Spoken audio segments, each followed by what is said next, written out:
Today I'm going to show you exactly how to make your own tumbler template in Silhouette Studio.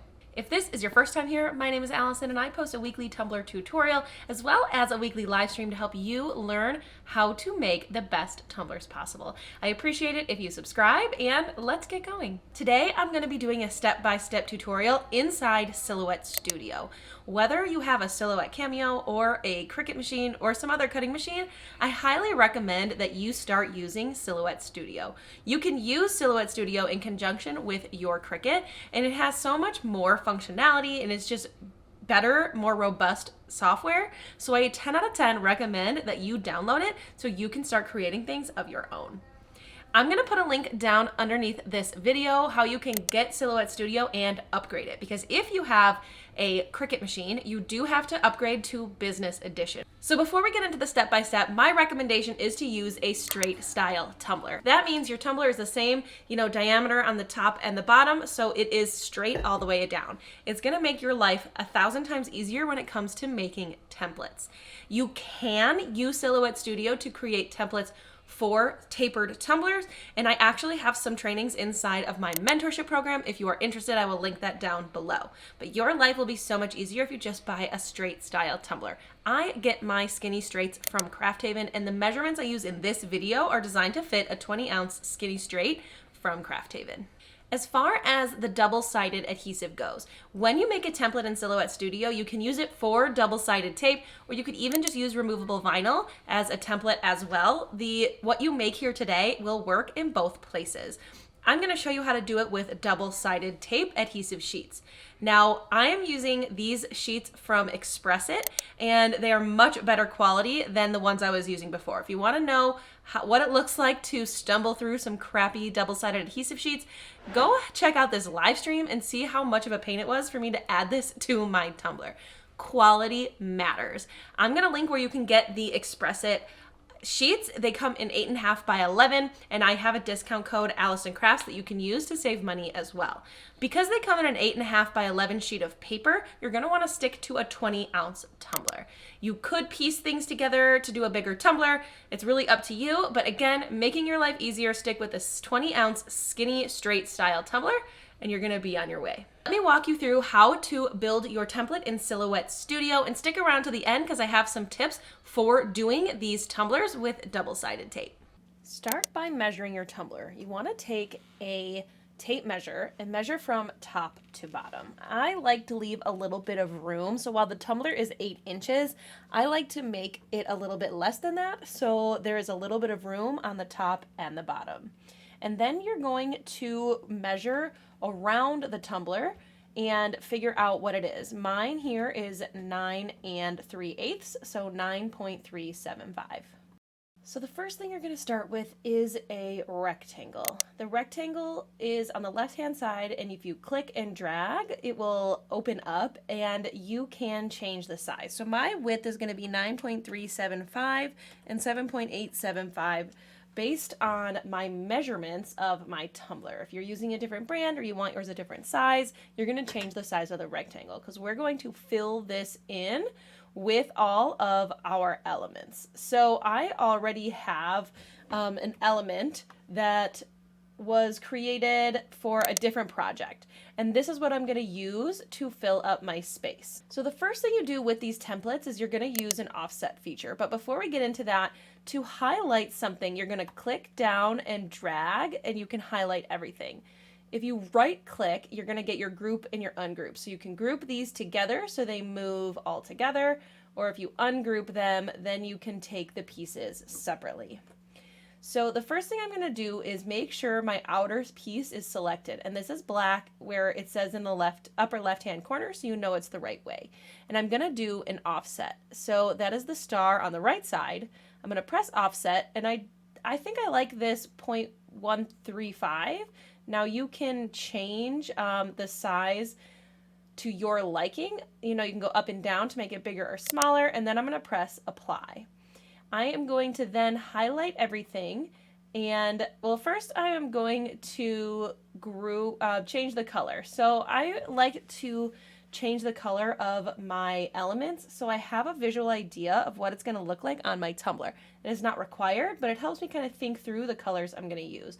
So I am going to click and drag, right click and say group. And now I'm just going to copy and paste these and move them around my template so I can create a bunch of different images.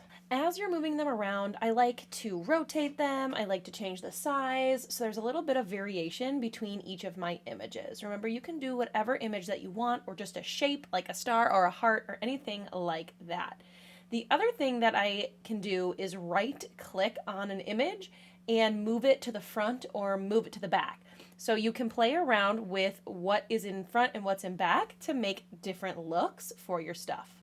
These are obviously all green, but if you wanted to ungroup them and change that outside color so you could kind of see what colors you might want to mix and match, you can do that and then regroup your stuff together. I think it just helps get an idea of what colors are even possible. So once you get your template, how you want it to show up on your tumbler, we need to clean it up.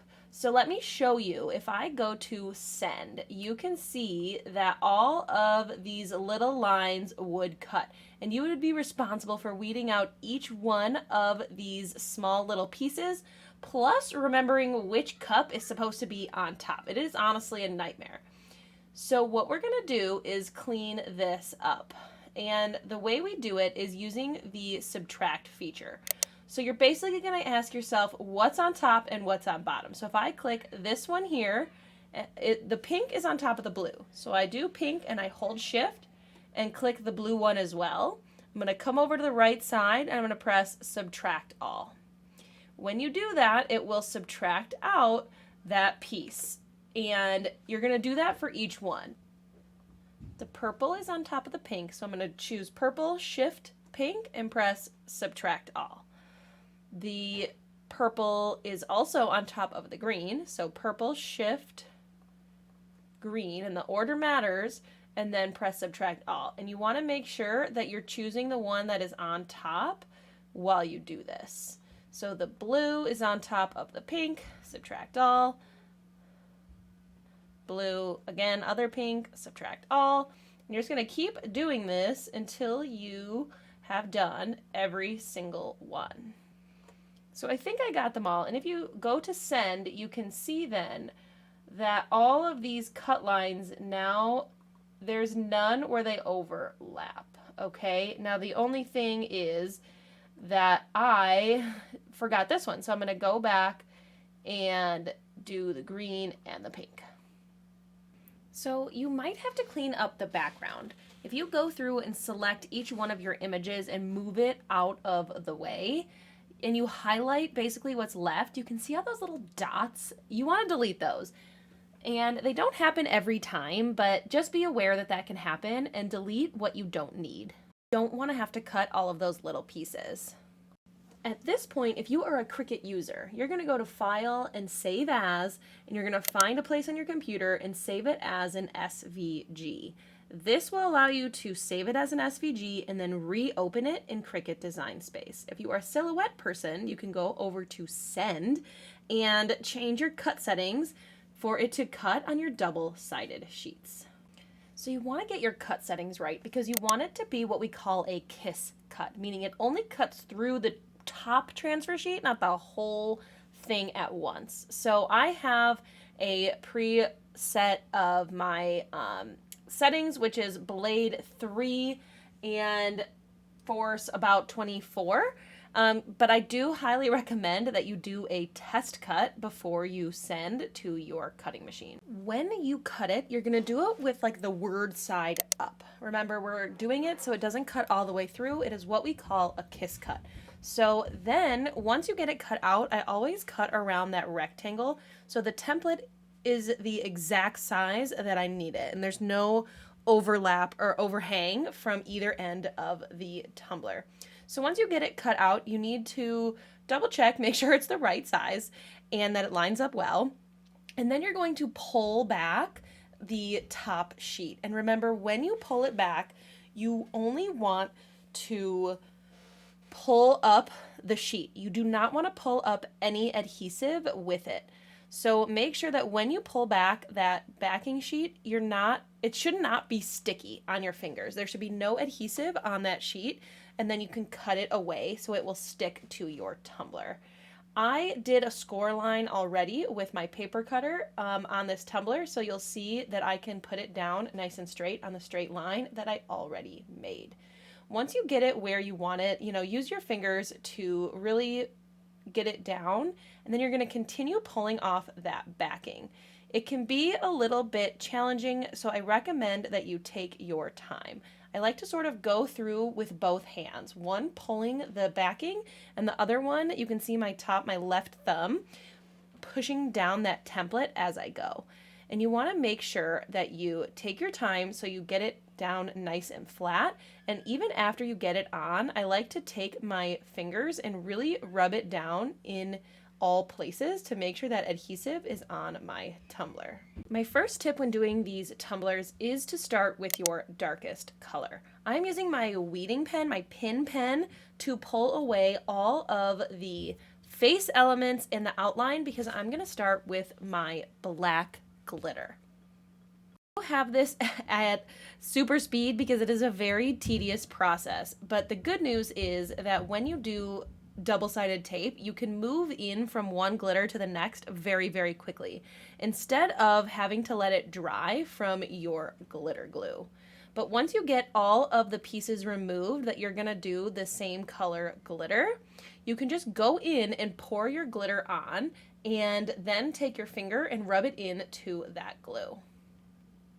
I just went in each individual color. I did the blue, and then I did the purple, and then I did that rose gold. And then the last one I did, or the second to last one I did, was this kind of orangey brown. And you will see that once you get each color glittered, you can also touch up any places. So I really did just not a good job with the seam on this tumbler. I was just rushing, trying to get this video done, and I just didn't do the best job. But that's okay because all I had to do was go in with my glitter glue and add more glitter. Another thing I should mention is that I did not wait in between each color. What I did was take a paintbrush and just brush off all of the glitter before switching colors. You don't have to wait, you just want to get all of that excess glitter off before moving in with another color. And you want your final color to be your white or your lightest glitter to avoid any cross-contamination. To finish up this tumbler, I'm gonna do the exact same process as every other CrystaLac tumbler that I've ever done. I'm gonna do glitter glue, do my bright tone, sanding, all of that jazz until I get a smooth surface. If you wanna learn more about using Silhouette Studio and sort of the ins and outs of the program, make sure you watch the video on your screen. I have a Silhouette tutorial for beginners.